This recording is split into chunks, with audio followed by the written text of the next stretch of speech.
Good morning and thanks for being here. I'm Stephen Romo in for Joe and Savannah today. And we begin this morning on Capitol Hill, where Senate Republicans are gearing up for a battle over President Trump's so-called big, beautiful bill. That's the sweeping domestic policy package, which lays out the president's vision for trillions in tax cuts and government spending.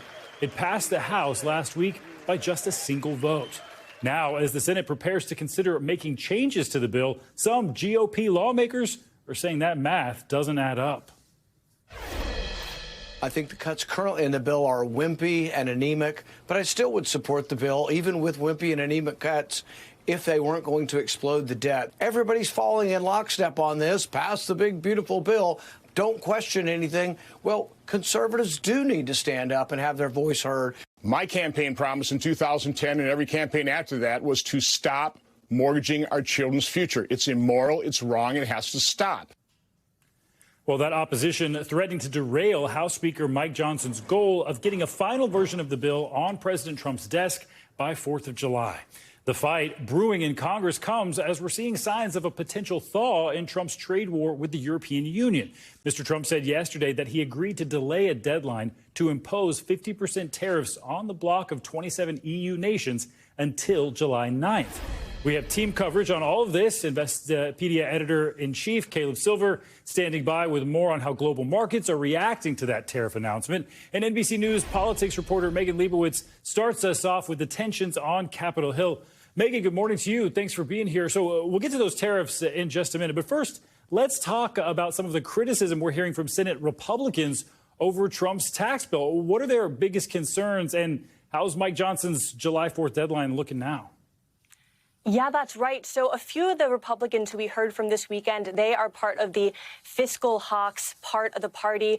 And their biggest concerns were that they thought that this bill was not doing enough to cut spending. And their biggest issue was also the fact that this is projected to raise the federal deficit, which for them is a non-starter. And so to give you some context on this, the Congressional Budget Office had put out an estimate saying that this bill, if passed in its current form, would increase the federal deficit by about $2.3 trillion over the course of 10 years. So you heard from Senator Ron Johnson of Wisconsin this weekend. Now, one thing that he mentioned that was significant was the fact that he said that there were enough Republicans, he thought, to perhaps take a closer look at this legislation and perhaps make some changes to it. And you also heard from Senator Rand Paul of Kentucky. Now, his thing, as you said, he thought that even he would still vote for the bill if it were, in his words, the spending cuts were wimpy and anemic, he said. But he criticized the fact that this would still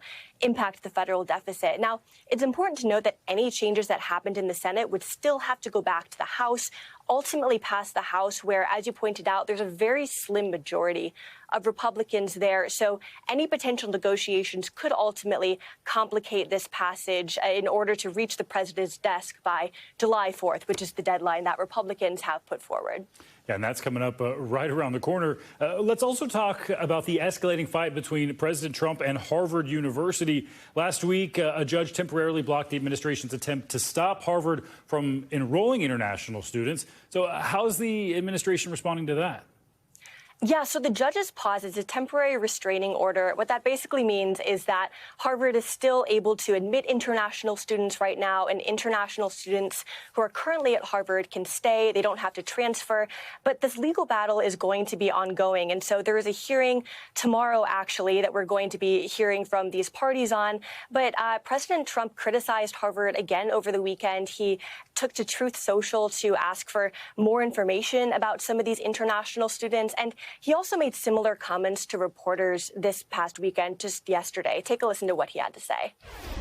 On Harvard, do you think you'll come for their endowment in any way or go after financial aid? Well, look, part of the problem with Harvard is that there are about 31%, almost 31% of foreigners coming to Harvard. We do grants, which we're probably not going to be doing much grants anymore to Harvard. But they're 31%, but they refuse to tell us who the people are. We want to know who the people. And now to take a step back here, Stephen, this is part of a months-long legal battle between the Trump administration and Harvard, and it started as part of the administration's effort. What they were saying was to combat alleged anti-Semitism on campus. They had initially issued a set of demands for Harvard, which Harvard had rejected, and that escalated into a continuing legal battle between the university and the Trump administration, Stephen. Yet another legal battle for this administration. All right, let's talk about tariffs now, Megan. Late last week, President Trump threatened to slap higher tariffs on the European Union and on Apple iPhones. So what is he saying about his rationale for this and why he's now saying he'll postpone at least some of those tariffs? Yeah, so both of these initial tariff threats happened on Friday. He said that he threatened to hit Apple with a 25% tariff on iPhones in particular, asking that they be made in the U.S. And he also singled out the European Union in a separate post to Truth Social on Friday, threatening a blanket 50% tariff on imports from the EU. Now, just yesterday, he said that he had a conversation with Ursula von der Leyen. She's the president of the European Commission, and he said that the two of them talked and that he is granting a request to extend the deadline for that 50% tariff from June 1st to July 9th. Now, it is important to note that July 9th is also when that 90-day pause is up, and so we're going to continue to see what happens there once we get to that deadline, Stephen. A lot of things happening in July. All right, Megan Leibowitz, thank you so much. And for more on President Trump's latest tariff back and forth, let's bring in editor-in-chief of Investopedia and friend of the show, Caleb Silver, to talk about all this. Caleb, good morning to you. So when the president first announced he would impose a 50% tariff on the EU on Friday, how did markets respond then? And are investors adapting now to this sort of back and forth we keep hearing on the will they, won't they tariffs? Yeah, it's a very headline-driven stock market. The good news was that it was on Friday, later Friday, and we were going into a holiday weekend. But you did see, after the announcement of the pause, that the president said he was privileged to do so. You did see European stocks rise on that news, and U.S. stock market futures, even though we've got a holiday today, they look like when they do open, they may open a little bit higher. So it's about a very headline-driven market here. July 9th is the date everybody should circle, because that is the day that a lot of those 90-day pauses do come to an end. And if there is a deal with the EU, maybe we see it by then. We've also heard news about potential deals with South Korea and Japan circling around that date as well over the next few weeks. But a very heavy tariff, a 50% tariff, would be very destructive to trade between the United States and the European Union. We get a lot of medicine, a lot of pharmaceuticals from Europe, obviously some automobiles. Those have a separate tariff on them as well. But it just shows you the back and forth on this will make your head spin if you're trying to watch this as a market observer. Looks like there's going to be a delay for now, but we never know until we know. So much potential fallout. And the EU is a major trading partner for the U.S. It exported $600 billion in goods in the U.S. to the U.S. last year, while importing goods worth nearly $400 billion. So what impact would these 50% tariffs have on Americans? You mentioned medicine. It seems like this could have a lot of implications.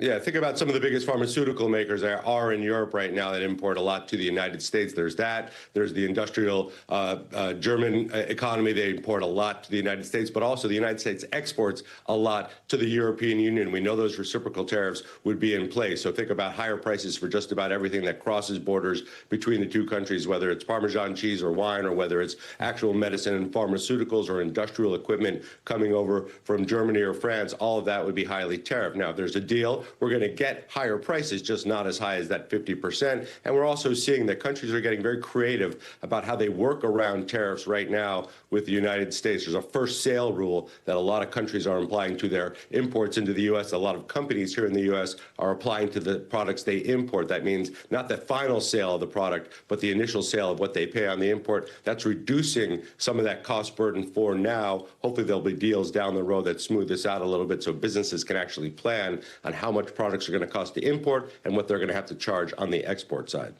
And that's not the only tariff to talk about. President Trump saying in that Truth Social post that Apple would be slapped with a 25% tariff or more on iPhones if they're made outside the U.S. We've talked to you before about how expensive it would be to move production to the United States. How do you think Apple should respond here, to move production or to eat the tariff cost? I don't think they would eat the tariffs. I think they would eventually pass them on to consumers. Apple makes most of its phones in China still. There's been a pledge by Tim Cook and Apple to move some of that to India. Foxconn is the big manufacturer of Apple iPhones. They do, again, 80% of that. They make some 600 million phones a year in China. So moving that to India is going to be expensive. But then moving that to the United States, where labor costs are much higher, the labor force is much smaller, is going to be super expensive. Think about a phone costing $1,200. That could cost $1,600 if those tariffs are imposed. So this is a lot of money, and Apple probably wouldn't eat that. They'd pass it on to us. Yep, we've been warned about that many times. All right, Caleb Silver, thanks so much. All right, now to Texas, where a bill that will require the 10 Commandments to be posted in every public school classroom in the state is one step closer now to becoming law. The Texas House passed the bill on Sunday after adding an amendment requiring the state, rather than school districts, pay to defend any legal challenges. The legislation now goes back to the Texas Senate for final approval before heading to Governor Greg Abbott's desk. He's expected to sign it. Louisiana and Arkansas have recently passed similar laws. Well, police here in New York are unraveling the bizarre details about a cryptocurrency dispute that allegedly turned violent. Authorities have charged a crypto trader who's accused of kidnapping and torturing a man for his Bitcoin password. NBC News correspondent Maya Eaglin has those details. Hey there, we're learning more from authorities about some of the details and torture that went on inside this house. Take a look. Do you know what happened? More questions as investigators uncover the gruesome details of how a 37-year-old crypto trader allegedly tortured a man for 17 days. It's insane. It's like, I don't know, something out of a horror movie. How didn't anyone hear the guy? New York City police say they arrested John Woltz Friday after the alleged victim escaped from this high-priced 6-story townhome in downtown Manhattan. What happened, sir? Did he take money from you? Woltz's net worth is estimated to be $100 million, according to law enforcement sources. They say the victim's net worth is closer to $30 million. And law enforcement sources close to the investigation say the kidnapped man, who was from Italy, had previous connections with Woltz and another business partner. The men met up in the city on May 6th. According to a criminal complaint, over the next 2 weeks, the alleged victim says he was beaten, whipped with a gun, and subjected to other torture devices because he refused to share his Bitcoin password with Woltz and the other male accomplice, who was still wanted by police. Law enforcement sources added that the men tied an air tag on him and even urinated on the victim. Photographs of the alleged crimes, a gun, and other torture devices were found by authorities inside the home they describe as a high-end frat house filled with alcohol and stripper poles. Curious residents and tourists have stopped by the home, shocked by the details. I'm down here pretty often, so it's wild to see something like this going on. Woltz's lawyer declined a request for comment at this time. The crypto trader has been charged with assault, kidnapping, and criminal possession of a firearm. He's scheduled to appear again in court on Wednesday. Police say the alleged victim has not been publicly identified, but when he escaped, authorities found him covered in cuts and bruises. He was taken to the hospital and is in stable condition. Back to you. Just unbelievable details, Maya. Thank you. Well, an investigation is underway in South Carolina this morning following a mass shooting in a small beach town. Police say at least 11 people were hospitalized after the gunfire erupted near a boat dock along the Intercoastal Waterway Sunday night. The conditions of the victims are not clear right now. The shooting occurred in the community of Little River near North Myrtle Beach and the North Carolina border. Police described the investigation as, quote, active and ongoing, but they added they believe it was an isolated incident and that there was no further risk to the community at this time. Well, this Memorial Day is probably going to end up being a big washout for millions of Americans, with severe weather not only raining on those holiday plans, but also having a huge impact on holiday travel. NBC News correspondent Ryan Chandler is in Dallas, which is expecting some severe weather today. With more on this, Ryan, good morning. Hey, Stephen, good morning. The race is on for millions of Americans trying to get home today. You know this as well as I do. These Dallas highways are not usually fun to drive on, but right now, especially with all that traffic and the weather, people are really going to have some headaches. People looking to the skies and the highways to make sure they get home safe and on time. This Memorial Day weekend, severe weather slamming parts of the country, from Texas to Georgia. This scary-looking tornado tearing across a field in rural New Mexico Sunday. Further east, floodwaters rising after heavy rains in Missouri. Oklahoma recovering. after damaging tornadoes and severe thunderstorms raced across the state. I saw a flash out my window. Then I heard thunder and I heard a crack. Strong winds, heavy rain, and hail also pummeled Colorado, with some hail even seen as far south as Florida. But for millions of Americans trying to get home this Memorial Day, all that wild weather causing plenty of travel headaches. DFW, the country's second busiest airport, is expecting to serve 1.4 million travelers over the holiday. The concern for flyers here in Dallas, could severe weather keep them on the ground today? How long have you guys been waiting? Too long. Lines hundreds of people deep, snaking around the terminal all weekend. I'm wondering how many people are going to miss their flights. Like, this is ridiculous. There were some non-weather related travel troubles too. Over the weekend, a passenger on a Nippon Airways flight from Tokyo to Houston attempted to open the emergency exit doors mid-flight. The flight was diverted to Seattle, where the person was removed. But most Americans, more than 39 million, are hitting the highways, with nearly 90% of travelers opting to drive to their holiday destinations. But there is good news at the pump. Gas is just $3.18 a gallon on average, the lowest Memorial Day price in more than 4 years. And Stephen, right now, FlightAware is tracking just 117 delays among airlines across the country. Right now, DFW seems to be running pretty smoothly, although they do have them in first place for delays right now. Yesterday, they tracked more than 4,000 delays nationwide. Stephen? Dallas coming in first, as usual, but not in a way we want to see it. Ryan Chandler, thanks so much. All right, let's bring in meteorologist Michelle Grossman for even more on that severe weather and the impact for people trying to head home. Good morning, Michelle. Good morning, Stephen. Yeah, we were looking at that holiday washout, as Ryan mentioned, in portions of the southern plains. The central plains seeing some storms as well. We're going to see those showers and storms stretch along the mid-south into parts of the southeast, too. So showers and thunderstorms expected there. That's going to be an all-day event, so watching this very closely. We're looking at the chance of some hail, some tornadoes, some damaging winds, and also some really heavy rainfall. So excessive rainfall could lead to flooding. We have 17 million people impacted by flood alert on this Memorial Day. Where you see the green, that is a flood watch. And we're looking at that heavy rain even this morning. And as we go throughout the afternoon, we're going to see that continuing. We have flash flood warnings as well. And that's going to come and go as we go throughout the day. So in terms of trouble spots, Ryan kind of alluded to this. Yes, we're looking at the southern plains, flash flooding, and also severe storms. And in the southeast, looking for the chance of spotty thunderstorms. That's going to slow you down as well. The northeast looking good, mostly sunny, mild temperatures, a little cooler in spots than normal, but not quite as cool as we were over the weekend. And the west, we're looking at a mixture of sun and cloud. So what does that mean for the airports? Well, Oklahoma City, Dallas, likely delays today, possible delays in Denver, Kansas City, Nashville, Atlanta, Orlando, and also Miami. This is why. Here's the setup. We have that area of low pressure. We have a warm front and cold front bringing the chance for those showers and storms. So, yes, a holiday washout is in store for portions of the southern plains, but other places as well. And the severe storms targeting Texas, Oklahoma, Arkansas, also Louisiana. Then as we go throughout tomorrow, we're going to see those storms moving to the East Coast and those severe weather threats now targeting Texas once again to Georgia. 9 million under the risk for severe storms on this Memorial Day. That does include large hail, damaging winds, as I mentioned, also the chance of a tornado or two. Tomorrow, we'll see that stretching along the Gulf Coast. So now we're talking about places including Baton Rouge, Alexandria, San Antonio, where you see the yellow. That is the likeliest spot for seeing severe storms on Tuesday. Now, rainfall, that's going to stretch all the way into the mid-Atlantic tomorrow, parts of the Northeast as well. So, Stephen, we're looking at widespread rainfall today. And again, that could lead to some flash flooding. Back to you. All right, a busy day. Michelle, thank you. And now to a somber anniversary. Sunday marked 5 years since the murder of George Floyd, an unarmed black man who died while in police custody in Minneapolis. His death sparked a nationwide movement for police reform. But with many of those efforts now stalled, Floyd's family is making a new push to change policing in America. NBC News correspondent Shaquille Brewster has more on their ongoing attempts to make progress in Floyd's name.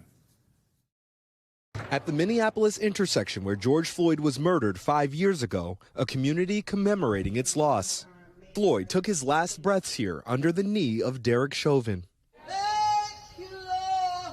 We cannot remain the same after what we have experienced here, and yet there's so much resistance to change. In Houston, loved ones holding a private memorial service. May 25th, my brother was murdered for the world to see. His family emotionally renewing their push for police reform. Let's stick to this movement and stick to the script. We're not going to give up. We're going to continue to fight. While states have passed more than 1,500 policing-related bills since May 2020, many of them did not address police accountability and standards. And last week, the Trump administration rolled back investigations into and lawsuits reforming departments accused of discriminatory policing. There is a expressed desire to reform the police and to invest in our communities. Andrea Jenkins is a city council member who represents the area where Floyd was killed. There's still a lot of trauma. You know, people are working to overcome, but we're not quite there yet. How did you process the trauma that you felt from it? Through photography, through community, lighting candles. I would spend, Since 2020, Billy Briggs has taken tens of thousands of pictures of the square, steps away from where he's lived for decades. When I watch families park in front of my house, walking over there, I know they're going over for a hard lesson, but an important one. Lessons bringing a city closer to healing. Shaquille Brewster, NBC News, Minneapolis. And as the nation marks Memorial Day and remembers those who've made the ultimate sacrifice for their country, we have a behind-the-scenes look at the special Marine unit that's tasked with honoring their fallen comrades in arms. One last time, NBC's Courtney Kuby went to Arlington National Cemetery to talk to those who share that difficult duty. These Marines are the last ones to let you down. They're the body bearers at Arlington National Cemetery, who carry fallen Marines to their final resting place. Colonel Carrie Batson is the first woman to ever serve as their commander. If there's a Marine who dies in service to the nation, the body bearers are rendering that final honor, that final salute to that Marine. It's a physically and emotionally grueling job. Performing up to 8 funerals a day, 5 days per week, these 6 Marines carry caskets weighing up to 1,000 pounds. We only use 6. Other services use 8 because Marines are different. We believe 6 looks better, and it's the least we can do for our fallen. Their unlikely training ground, a parking garage at the Marine Corps Barracks in Washington, where this elite unit learns to carry caskets at shoulder height, higher than other military services. Then they raise it over their heads as a final salute before laying it to rest. Their mission, make it look effortless. You'll see a lot of entry-level students struggle. They'll make faces, they'll make noises when we train down the lower parking. So we try and kind of take away those habits of making faces, grunting. And show no emotion. To have that flawless bearing, to have perfect discipline in your body and your face, to be able to still bear that weight of the casket or the urn, it's the ultimate sign of respect to that family. Quiet professionals serving across long distances on uneven ground and in all types of weather. We do it for the family, make sure that they get that funeral they deserve, and just stick to the sequence. Nothing changes. That's their one and only, so we want to make sure it's perfect for them. They put their lives on hold, committing nearly 3 years for this mission, each performing hundreds of funerals and supporting one another when the job gets tough. Knowing you're not going through it alone, you have 5 other people who are on that box, 5 other brothers. Honoring Marines like Colonel Bruce Peifel, laid to rest by Marines who stand with their brother until the end. Courtney Kuby, NBC News, Arlington, Virginia. Thanks for watching. Stay updated about breaking news and top stories on the NBC News app or follow us on social media.